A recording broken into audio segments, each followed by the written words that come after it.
She's made up quite a skill. Yeah. Always on point.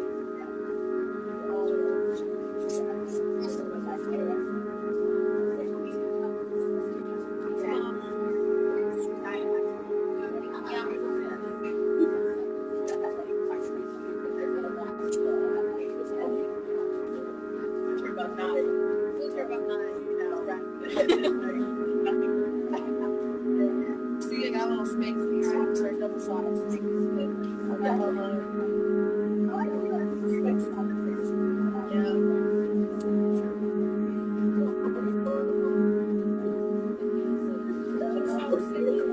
Oh, I know, Sydney.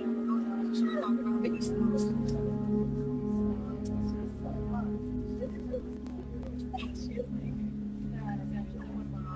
I know. I just love that. She made it like how many years? It don't matter. My dad got it. My mom lost her. My dad got it.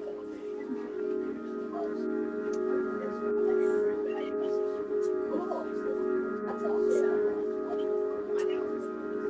Nice. No, it's okay though. I told them 4 times. I told them no. Yesterday I had to just walk and they were nice. Yeah. Yeah, I never learned exactly. Yeah.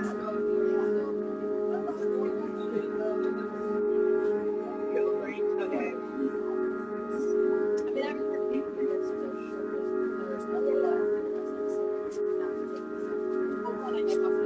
Yeah.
And today I'm going to be covering my thesis project called Consumed. So ever since I moved to New York City, I felt more alive between dynamic media and entertainment that's been flowing throughout the city itself. I was consuming every sound, advertisement, and flashing light that crossed my path, capturing my attention left and right until I realized that the amount of time and energy I was wasting into consuming the entertainment. So that brought me into my thesis investigation, which goes into, these are primary, throughout my thesis investigation, I've struggled throughout many iterations, prototype phases, and domain mappings in order to consolidate a condensed collection of research. The presidents that appear on the right side are paramount in conjunction to my thesis final. Nicholas Carr, The Shallows, What the Internet is Doing to Our Brains. Present Shock by Douglas Roshoff. The Attention Merchants by Tim Wu. And Amusing Ourselves to Death by Neil Postman. After reading these books and going into this, I became really obsessed with the fact of attention merchandising. But before I get into that, we need to understand what is attention harvesting. So attention harvesting is the process of collecting people's data and reselling their information for profit. As Tim Wu from his book, The Attention Merchants, explains, attention harvesting has become one of the core values that for data-driven collectives such as Google, Facebook, Twitter, allowing such companies to gather individual data profiles for people to resell their information for advertising agencies. It's a form of monetizing public attention. So according to the Atlantic magazine, fields are perceived as media and entertainment. Harvesters are now advertisers, and the crop is the attention produced by the consumers. So why is this important? According to Nicholas Carr, media consumption encourages users to obtain large amounts of information within shorter durations of time, which maximizes outcome for information intake while minimizing time. This notion is a great exercise for our short-term memory. It allows us to context switch between different topics really fast, but at the same time, it's depleting our memory consolidation. We're not actually gaining that information and storing that information in our brains, right? So that brings us into ontological design. So what is ontological design? It's a system that we design that internally designs us back, right? So looking at this from a microscopic perspective, the measure of entertainment consumption emits small shots of dopamine, causing consumers to crave a fix for entertainment, whether it serves importance or not. This is paramount to note because as we continue to prioritize our time and attention towards media and entertainment, we will in turn continue to design and redesign systems that circulate around attention harvesting. Right? So as humanity continues to linger inside these feedback loops, we'll eventually reshape our social behavior and thinking entirely. It's a system of circularity that reflects back on us in the same way as we choose to design it. So that brings me into my design statement. How might we become conscious of our loss of time and attention that we spend towards excessive media that surrounds us? And then by exposing a confining relationship between consumers and the laborious infrastructures of the attention economy, I aim to raise awareness of our loss of time and attention that we spend through leisure. So what did I create? Consumed is an ambiguous virtual reality game that's constructed around the attention economy. It's a choice-driven game that operates off of narrative and reveals a confining relationship between attention merchandising and consumption. So the entire game is based around an ontological cycle of consume and repeat. The way that the game starts out is the player starts out inside their house with a TV in front of them, and they have the option to either A, watch the TV, or B, don't watch the TV. If they don't watch the TV, after a certain amount of time, the game will actually end, indicating that they don't need the perpetual need for media consumption. But if the player does look at the TV after a few minutes in passing, they'll get tired and take a nap, and they'll wake up inside a dream state where their consciousness will explain, you're inside a dream, you lost your sense of time, and you need to wake up. If you don't wake up, you're going to sleep yourself to death. So you have to reset your internal clock in order to wake up. And in order to reset the internal clock, you have to find specific gear pieces that associate with that clock in order to wake. Once the player wakes up, they'll wake up back in the same room with the TV in front of them, with the TV saying, just think about how you spend your time. Just think about it. And if the player looks at the TV again, they'll go back in the dream. It's that cycle. So the system of circularity that I'm trying to initiate this cycle and not watching the TV. Right? So this game uses various game mechanics, primary and secondary. But the first mechanic is gaze gesture. So every time that a player looks at an advertisement, they're accumulating profit. They're spending their attention because time is money, which means attention is money. So when I look at the ads, I'm spending this. It's cost per view. Once the player spends enough money, they can go into new areas inside the game. But every time they look at it, their memory consolidation is actually depleting. So they have to wait to regenerate it back because it's information overload. So back up. Okay, so this is area restrictions. I can't go into certain areas until I look at a certain amount of ads. Once I can, I can go into these areas and then find the gear pieces and bring them back to the clock. The player also unlocks different gestures as they go, which is a form of reward systems. After they spend enough attention, they can do certain things like go on zip lines and grab different objects in order to find the gear pieces. And then also interactive touch is another feature in the game where the game actually gets harder as the player goes. Advertisements will start to follow every single move that the player has, and they have to touch them in order to delete the ad, which is cost per click, and it'll also accumulate profit while decrementing their mental health. So this is just, let's just go back. This is just a video. So sorry. I forgot to mention one thing. Don't worry, it's nothing too scary. Actually, it's kind of weird. Okay, so you sort of lost your sense of time. I know that doesn't really make sense, but let me clarify. If you don't wake up, you'll sleep yourself to death. There are 3 missing gear pieces that need to be found and brought back to the great clock. The internal clock that operates your sense of time. You need to pay attention to open up new areas inside your mind. Just look at the eyes and you will pay. Be careful not to waste all your mental energy by looking at them though. If that happens, you have to wait to regenerate it back. You will be faced with a long way. I know how exciting. Hurry and careful not to waste too much time.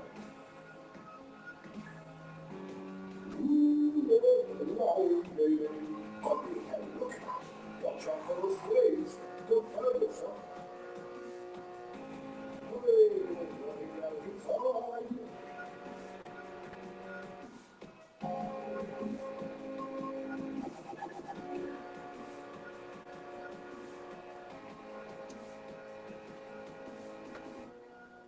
So once the player sends the gears to the clock piece, they'll wake up. If they don't send the gears to the clock, after a certain amount of time, they'll go into like the death state, but in this game, instead of that, it sends them to a 360 video time square, which is endless ads just popping out. They can't do anything. So yeah, thank you guys for your time, and I appreciate it.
Today I'm going to talk about self-compassion and personal growth. And this has been the inspiration for my thesis project, I Love You Myself. I Love You Myself is a therapeutic PR storytelling experience that directs the viewer inwards. And the narrative is drawn from my own experience of embracing self-compassion. And the project uses multisensorial inputs to create a vivid, immersive experience. But today I'm not going to talk about my project.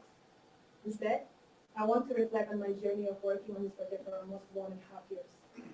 So today I don't have slides, but I can share you the stories about my projects.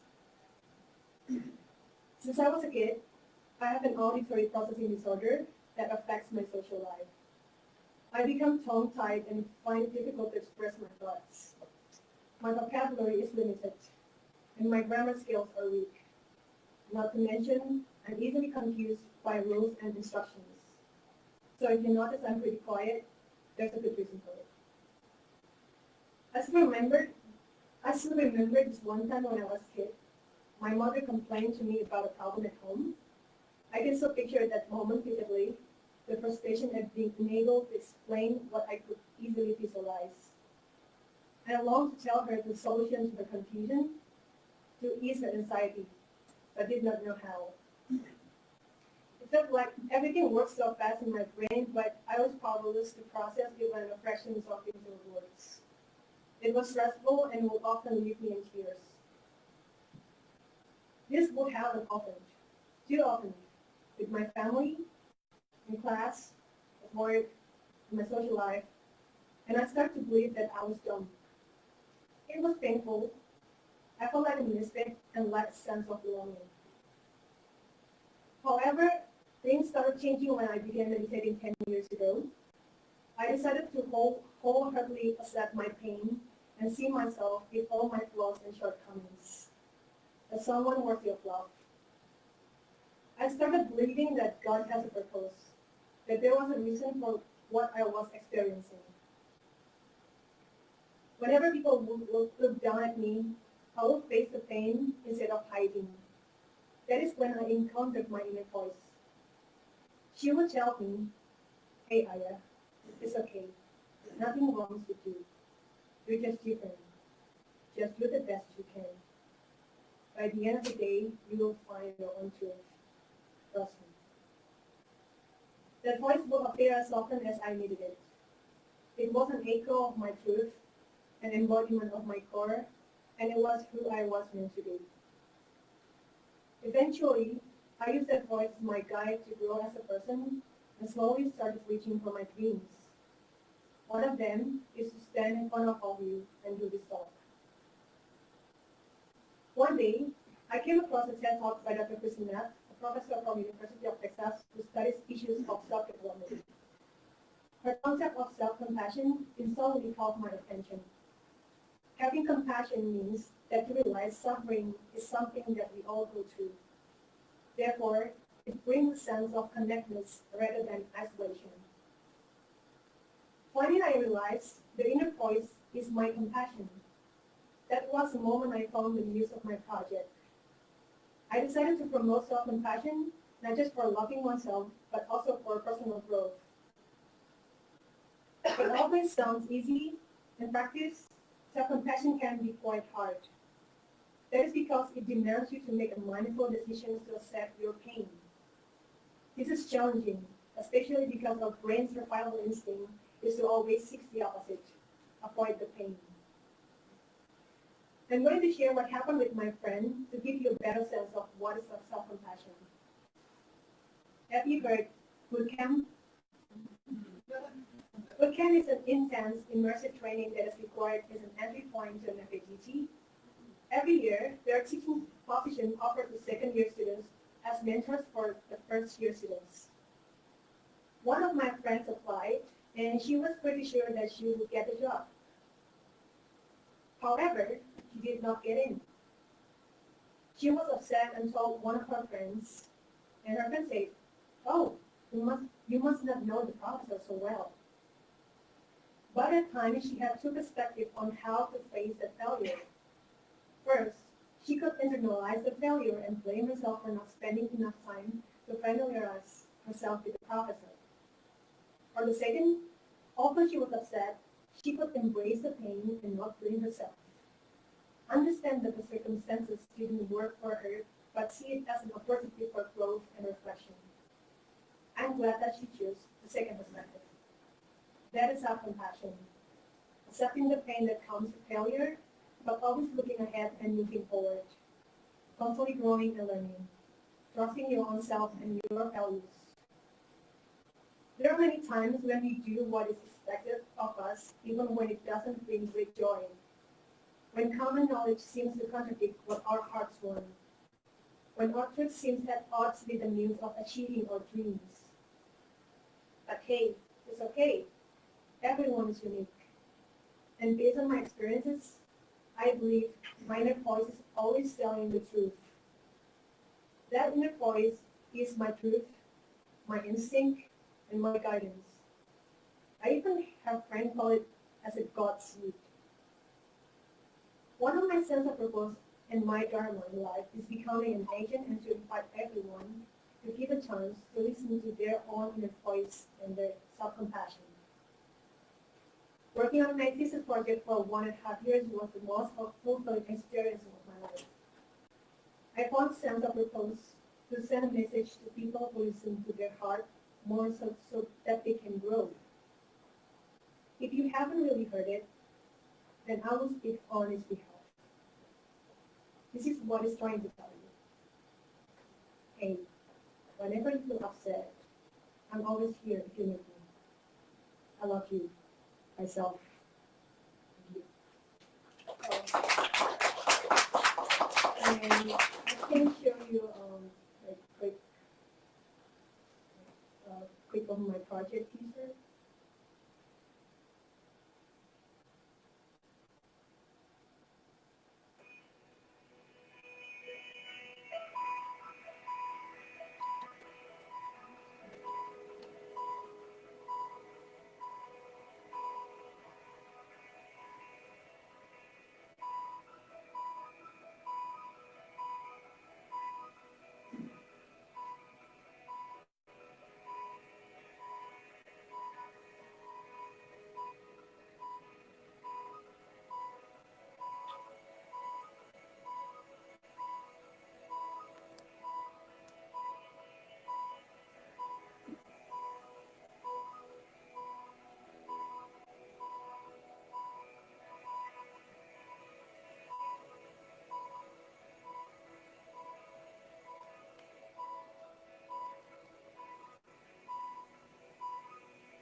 Thank you so much.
Hi everyone, my name is Nyantee, and I want to talk to you about my project, which I'm calling the Leones.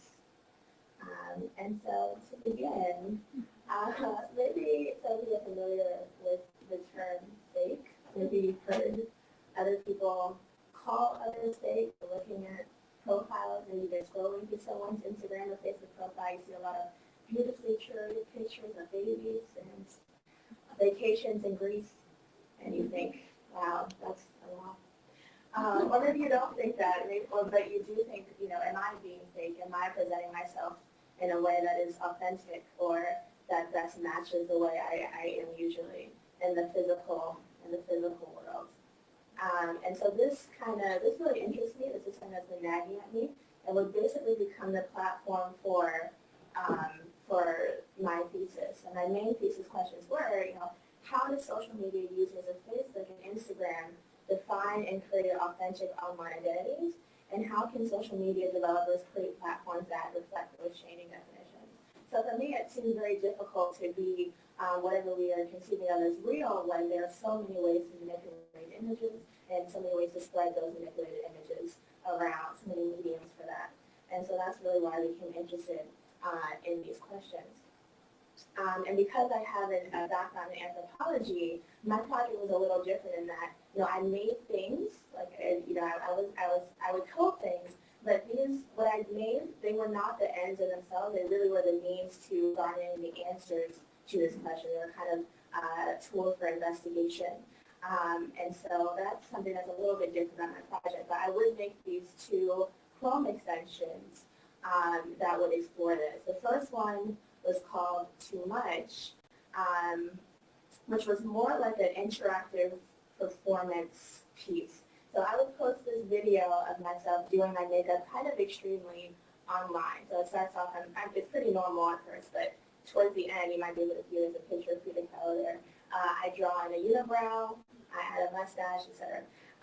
And I would put this on YouTube, and I had people watch it. And the reason I put it on YouTube is because that was the site where I usually, most often, explicitly see people call others fake or inauthentic.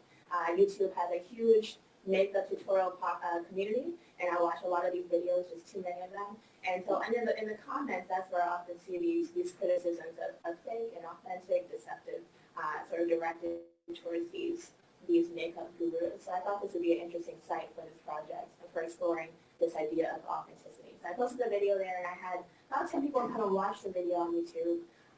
And they only had one interaction, so I used a Chrome extension just to have one interaction on the page, which would be the Too Much button that you're going to see under the video there in yellow. And so they could press that button, and they could press it whenever they thought I was doing too much, which has become a popular online phrase for when you're just doing things that are inappropriate or perceived as doing it for approval. And so they could press it whenever they wanted, and I would leave them alone. When I came back, I'd actually scroll down. I don't think I did a play again.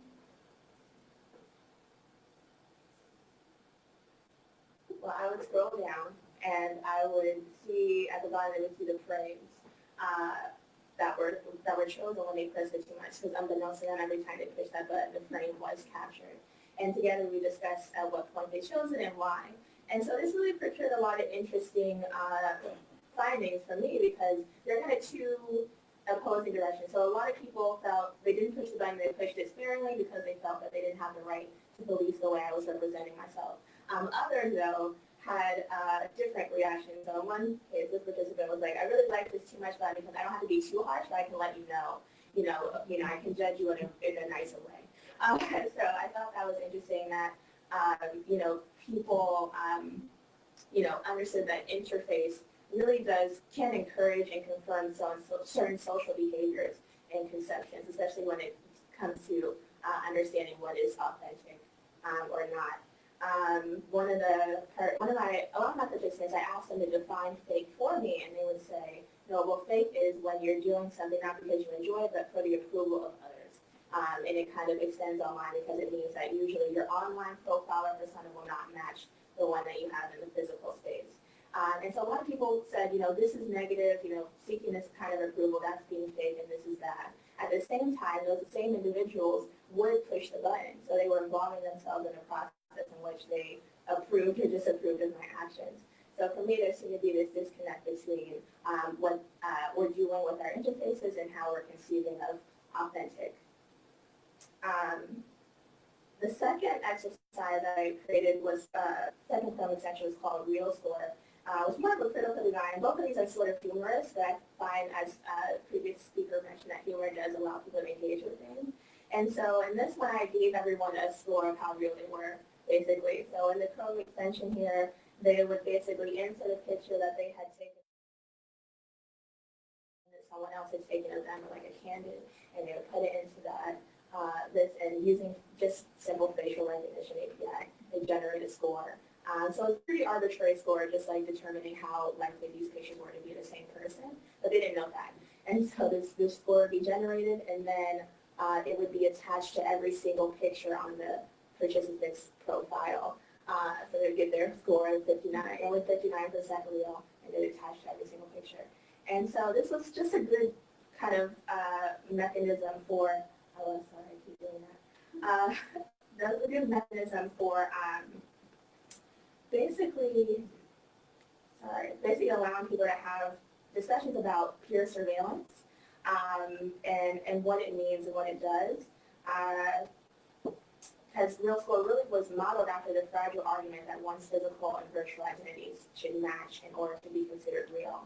And so, you know, there were interesting results in that I asked people to consider, you know, what it would mean if this was implemented, you know, if in a future world, every time you took a picture was verified by the nearest camera, and this score was constantly updated on every picture. And a lot of people couldn't imagine this. They thought, you know, if this were to happen, no one would post. It would just, social media would end it itself. A lot of people speculated about that. And so I found it interesting that a lot of the people I talk with, and my peers in general, seem to understand that we all perform to a certain extent online. We expect to be able to perform online and present different personas of ourselves. We have multifaceted identities. And so this is another quote when one of my participants explaining that Instagram is, she portrays the life she's trying to maintain. It's different. And so I think a reason why, even though we understand that we have multifaceted identities, this idea of one authentic self remains is because of popular culture. In popular culture, there's still this identity, there's still this idea in a lot of our popular films that there's a protagonist and they're going to achieve their true self, and that's their destiny. And so we kind of have that, but it's in contrast to how generations today really conceive of identity. You know, today, about 70% of Gen Y and Z say at least one side of their personality would be considered radical by others. And so I think it's important that interfaces today reflect this idea of multifaceted identities and allow us to switch between personas as we normally do in the physical world. We should be able to do in the virtual world. You can present differently to your mom, to your coworkers, even strangers that you meet online who might share your particular interests.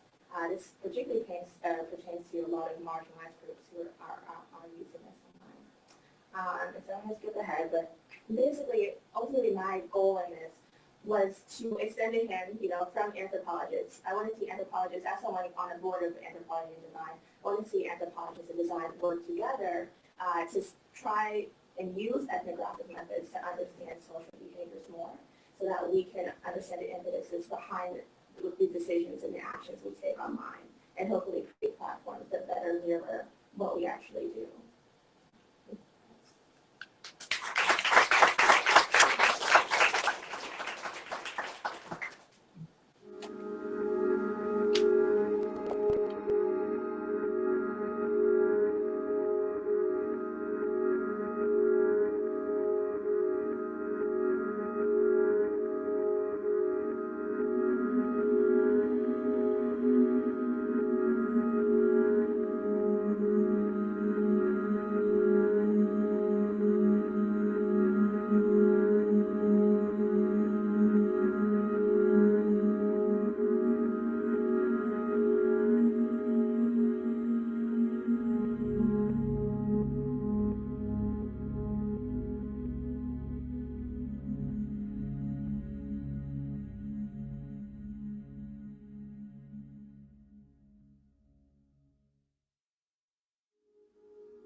And I'd like to talk a little bit about my paper, Felt but Not Seen. So I have a question for you. If you feel something you can't name, is it real? As an English major, I pride myself on being able to communicate pretty clearly. Communication is, after all, a skill. It's not as simple as opening your mouth and just, hoping for the best.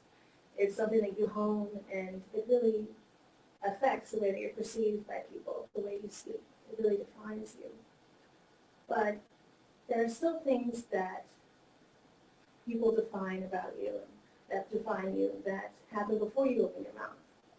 Things that you can't change. Things that you can feel when you're being judged by, even if you don't know why.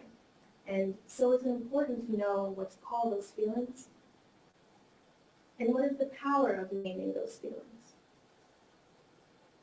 So history and modernity have stressed time and time again the importance and the power of naming. In the Bible, for example, Jesus and his disciples would ask the name of demons in order to get power over them, to banish them. In Egyptian religion, the sun god Ra was tricked into revealing his true name, which allowed the goddess Isis to have power over him.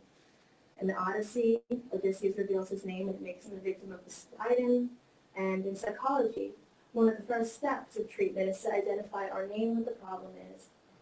And of course, as we all grow up in child development, one of the first major milestones is being able to recognize your own name, the names of others, and the names of objects. So clearly naming does have an impact in our lives. Speaking of names, most of you do know me as Sydney Adams. And yes, that is me hanging from the child's jungle gym. But some people may know me as Selenia, the Dark Drow Rogue, Rule Star Clan, the Earth Guard Seeker,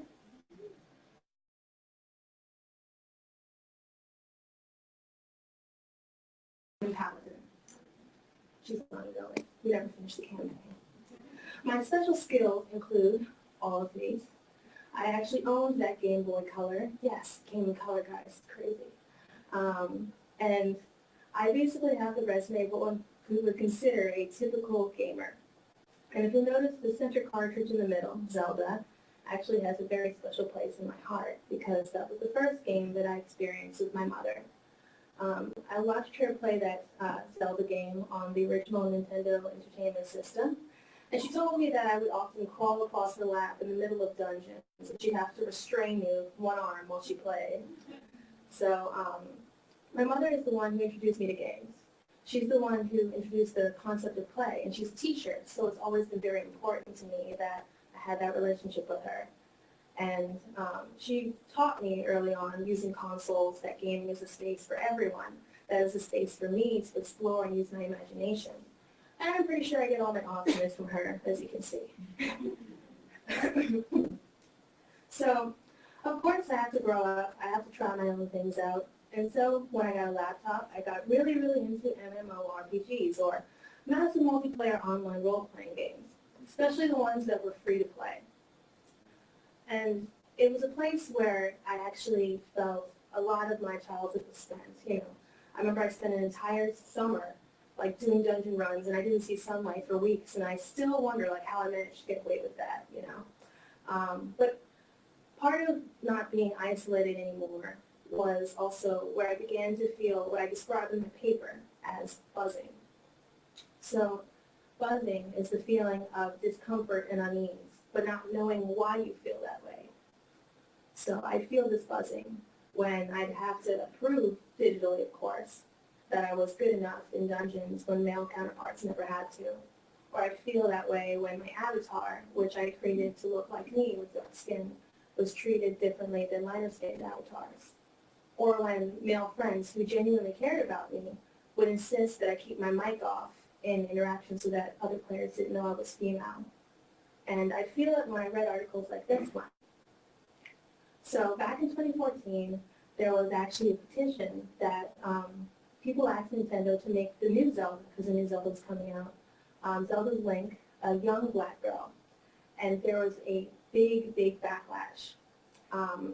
And since I have such a strong connection to that game, the idea that it could even look like me was so potent and it was so beautiful. But the petition ended up being something that was sort of mocked. It became something that some people supported because they knew it would never happen. And then it became a place where a lot of hatred was spewed and a lot of negativity was spewed. And I was surprised how many people were so disgusted by the idea that a hero could look like me. And Kevin Bostick, the person who wrote this article, sums up the idea of it very clearly, and I'll read a little bit of it. As those female gamers and gamers of colors play, they will know somewhere deeper down that they will have to continue to wait for the game where they don't have to suspend their own disbelief just the slightest bit more than those that make up the core gamer market. Everyone will be able to immerse themselves in Hyrule as seen through the eyes of a fair-skinned blonde Link, because that's what we do with games. Of course, one could just as well say that people would be equally able to immerse themselves in a Zelda game were to star a young black female, but that would be a laughable overreach for political correctness, though. Laughable. And this word, laughable, often popped up a lot in the campaign. So, after I sort of got into DT, I actually found out more about these things. So Gamergate, if you're not familiar, occurred actually the same year, 2014. And it's this controversy that dealt with issues of sexism and progressivism in video game culture. So basically there was an attack on several women in the video game industry, including game developers like Zoe Quinn and Brianna Wu, and feminist media critic Anita Sarkeesian, by mostly 30-something white males who felt like they didn't have a right to intrude on their space. And it showed that there was a lot of misogyny within the gaming community, even though it's supposed to be a place of fun and, acceptance. And I realized through my research when I did my paper and my work that the idea of females in games is an issue, and that the gamer girl identity is still very much compromised. So if you type in gamer girl right now on Google, these are the first images that pop up. And they're doing everything but playing games, Like she's got the controller in her mouth, like nobody plays like that. That's insane. So this is idea that females in the gaming space, whether they're digital and they're characters or they're players, are something that could be, they're commodities to be consumed, and they're not viable unless they're sexualized or for the most part quiet. So it's not surprising to me that the work I make is almost to give my younger self the gaming experiences I never had, strong female-fronted characters of color in these narratives. And this is my thesis project, Recurrent. It is an interactive story game about 3 lost souls at the mercy of the Shadow Girl, and the 3 of them have to work together to get out of this place called the playground. And the word recurrent means occurring often or repeatedly. And it's my hope that these narratives become something that occurs more, and it doesn't become something that's special. I want it to be normalized. So each character struggles with a different aspect of identity. And when I started thinking more, I realized that in some ways, all of them represent me. The little girl seeking a home, the teacher, the sender, my mom, seeking to instruct but worried that her message is unimportant and isn't valued. The babysitter that's not a child or an adult, but they're stuck in this awkward place with the responsibility for someone else, but fearful that they can't even take care of themselves. So I asked myself, what is the power of naming? And this is what I decided. If you can't name it, you can't stop it. You can't explain yourself. You can't find others who feel the same way you do. Naming is breathing life into something, and that's why all of us are given names the day we're born. So there are a lot of names for what I felt now, and I'm glad that those names exist, like discrimination, microaggressions, prejudice, and I think it's important that we can express ourselves the way we need to now. And so the question I ask is, what do you do when you know its name? It's completely up to you. I believe that things are changing for the better, and I can see the change. The fact that this book exists when its existence 4 years ago would be laughable shows me that there are people who see me and understand the need to be seen. And yeah, the comment section of this book was pretty crazy and there was a fight going on, but there are people who are defending me, and that's all I care about. So whatever you decide to do with this information, I believe is a truly individual question. Not everyone is cut out to be the person holding the sign and the megaphone at the head of the march. And not everybody fights the same way. But I truly hope that if you see injustice, you use whatever tools you've been given in this life to make a difference. Use your words, make art, create games. Find your community so you can feel seen, not as angry or whiny, but for who you are, a human being who deserves kindness. And never go alone. Thank you.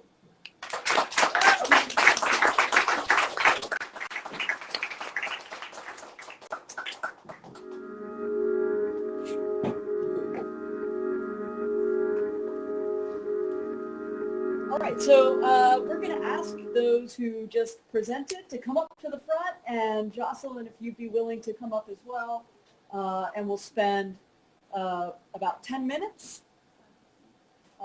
going over some of the things that were described and making connections, and even perhaps taking some questions from our audience members. Great. Congratulations. Great job. You're done. Can you relax now? Are you feeling better? I think you did an amazing job. I was really impressed by the diversity of presentation styles and content. It was the more poetic and yeah, okay. And then more traditional and seeing games and play. I think it can be hard sometimes to discuss games in a presentation. For the game designers, how do you approach discussing your game with people who are asking about it? Do you speak more about the intention, or do you speak more about the game mechanics? Like, what's your approach? Okay. Yeah, so that definitely is something really hard to do because it takes a lot of time, right? So I feel like in this case, it's really important for me to explain why I'm doing what I'm doing first, which is like the research, and then I go into the game mechanics. But the thing is I've been through a lot of iterative prototypes, and my mechanics have changed so much to the point where like it really kind of took my research, and like I said in the beginning, I consolidated the research down to a few books, and that's really how I built my mechanics, because before I had a huge array of just different presidents and different domain sets, which kind of threw my game off track because I had so many things going on. It's still really crazy, but I think, after honing down on just a few presidents, that really allows me to explain what's going on with attention merchandising and consumerism, and that's the reason why I chose to use those specific mechanics. So I feel like it's important for me to explain research first and then dive into how the gameplay works. So if there's one thing I've realized from making games is that you can say, okay, this game is about this, but the person who plays it is actually going to tell you what it's about. So even though I made my game with the intentions that I've made it, it's one of those things where you can want to pack so much into it, and it may not read. So when I make a game, I'll tell someone what I think I made it about, and then usually then I sort of get feedback from them and decide whether I need to tweak certain things. But I'll usually start on a very macro level. It's like, okay, it's about a little girl, and she's haunted by this and that. And then depending on their interest from there, sort of hone in, and see how much I can sort of explain in that space. Can I ask a follow-up question to you? Can you talk a little bit about the names that you chose when you introduced yourself right at the beginning? You discussed some of your names. Can you talk a little bit about those names and the reason for choosing them? Okay. Well, the first one that I chose, Tempest Bloodborne, that was Dungeons & Dragons, 4th edition, physical game, and I was the only female in the group, so that never bothered me, but I wanted to make sure that I sounded tough. And my character, she's a human paladin to the point of being like a zealot, so like, I'd say things just like, no quarter, crazy stuff. Anytime there was an option to like fight, I was like, yes, oh my god, So, she was kind of a bloody character. So I was like, Tempest, I'm a storm. Don't tread on me. I'm ready for this. Bloodborne, and I'm ready to fight. And that honestly worked really well for me, But then, I decided I needed to, during my teens, I was like, I need to relax. I can't be on and intense all the time. And that's where Aramis came in, and she's a cleric, which is the complete opposite. I was healing. I was a medic. And I was like, okay, I want something soft. So I was like, I went to the dictionary and I found the word Aramis, which means nothing soft. But I was like, I'll put an A in there, and there we go. So do the names impact your play? Like, do you feel like you get primed for certain behaviors by donning that name? I would definitely say so, anytime one of the things that really drew me to RPGs is the fact that you create your own character. So that means I instead of having to hope that somebody makes a black character or a woman in a game, I can make my own. So the process of creation is almost as important as the process of playing because it sets you off. It sets you up to live whatever life you decided in this virtual world.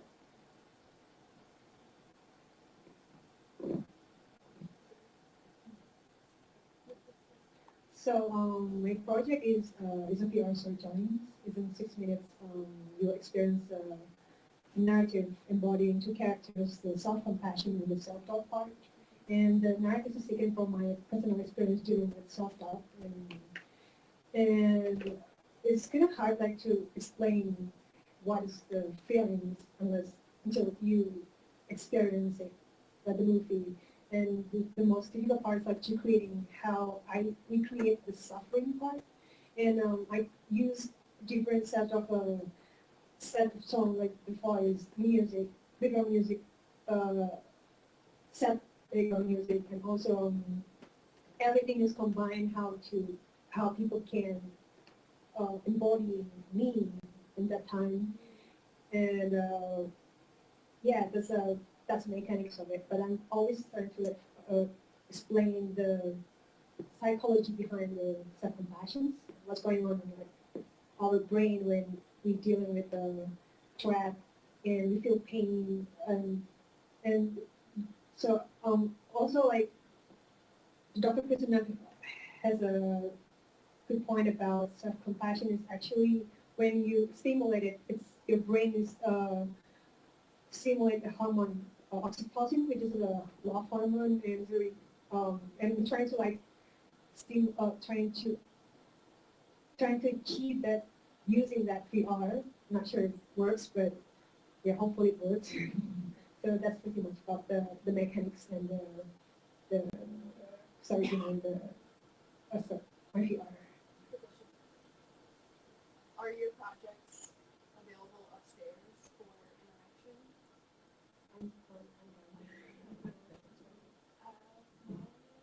I guess. Oh, okay. Yeah, because the interactive show is over by but we all have the website where you can put it look more of the project. Yeah. Should I also? Well, I have a question for you. Oh, okay. I have one more question, and then I want to open it up to the audience. So, I'm just going to speak up because this is having reverb. So, with your project, I loved it. I loved it too much. I thought it was really interesting. We just came off of a big research project on identity-based design and how people signal and manage their online identity. And I was really drawn to your finding and your thoughts about the ability to present different aspects of your ever-changing, ever-mutating identity, but having control over it. Could you speak a little bit more to that point and what sort of your dream scenario would be and your thoughts on that? I think it's really fascinating. It could be like a whole body of work on that subject. If you want. I would love to. When I find my money. Yes, I'm really interested in that.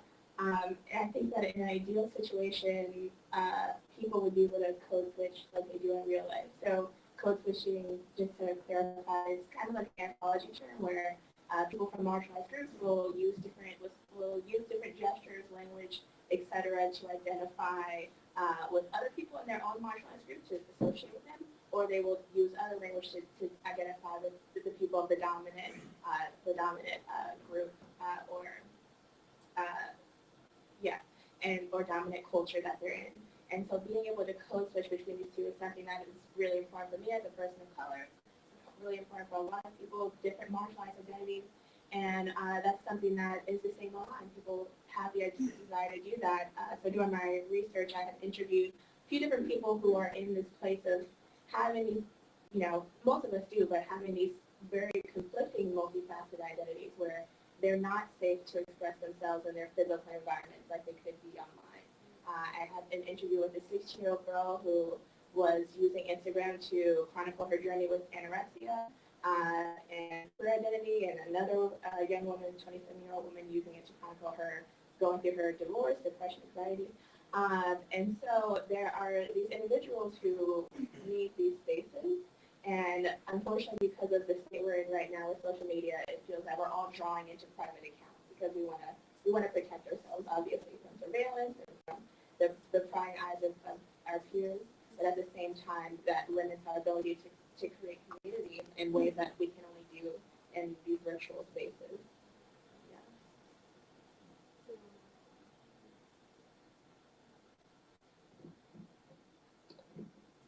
I definitely understand. Like, I definitely think that the idea of creating community virtually is something that a lot of people do. I think all of us have done at least at one point in our lives. And I think it's interesting because there's this idea that whatever is on the outside of that virtual community, you don't take into the community.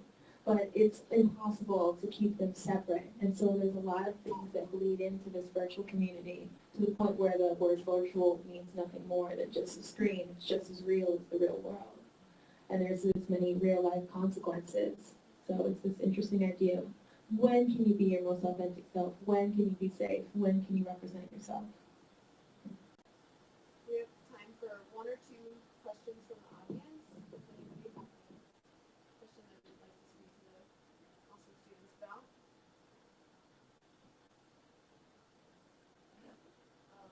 How do you feel when people who do not fully understand your work go ahead and just like label you as, you know, like a woman of color artist, you know, or whatever, right? Because I think, especially as we try to, you know, find funding in the art world and whatnot, we do have to put ourselves in these buckets. It's like, okay, like, you know, a woman of color, like scholarships, like I'm not that, you know, so just curious if you thought about that part.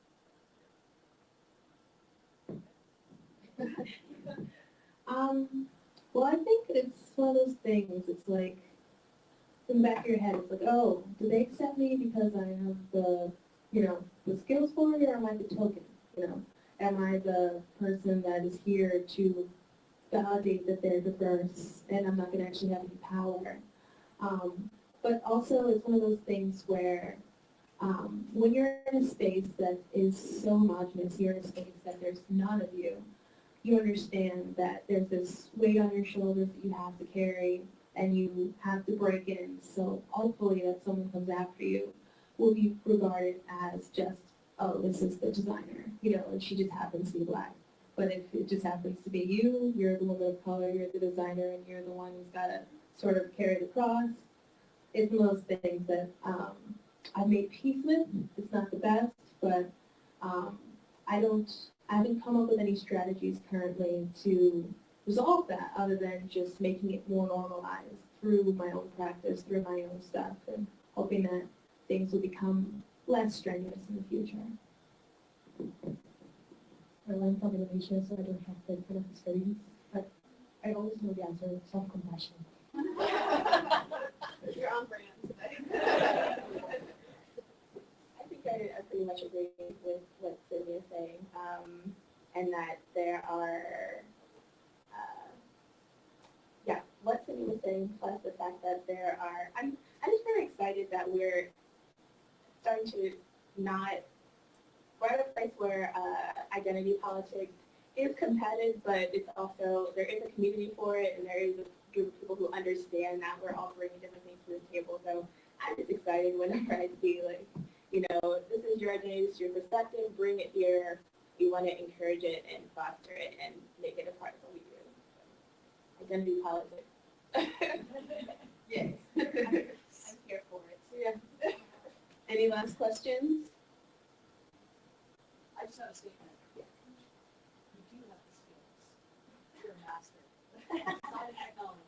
Yeah, just graduated yesterday. Oh, yeah. Woo! All right, with that, we'll wrap it up.